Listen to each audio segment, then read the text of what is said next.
Joy to the world, the Lord is come. Let earth receive her King. Let every heart prepare him room, and heaven and nature sing.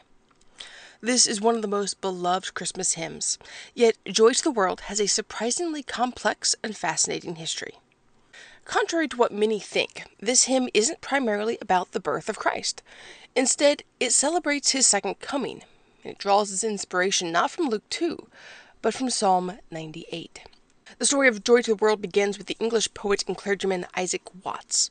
Watts paraphrased the entire Psalm 98 in his famous 1719 collection, The Psalms of David, imitated in the language of the New Testament.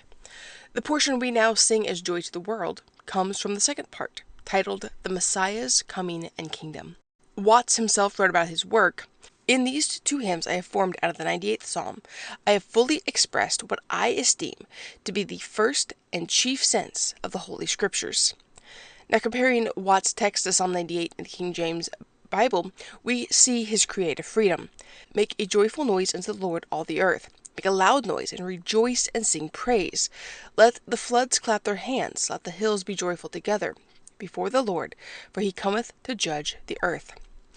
Interestingly, the third stanza of the hymn, no more let sins and sorrows grow, nor thorns infest the ground. He comes to make his blessings flow, for as the curse is found, is not from Psalm 98.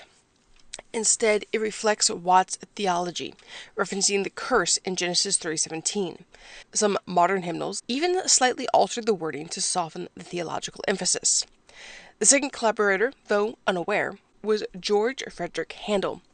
Parts of his Messiah, including the chorus Lift Up Your Heads and the tenor portion Comfort Ye, was adapted to form the melody we know today.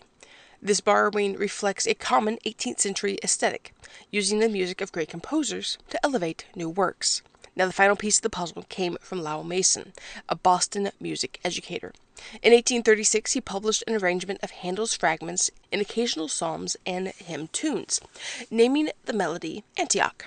Mason's version repeated the text in the second section using an early American technique called a fuguing tune, where voice parts enter sequentially for a dramatic effect.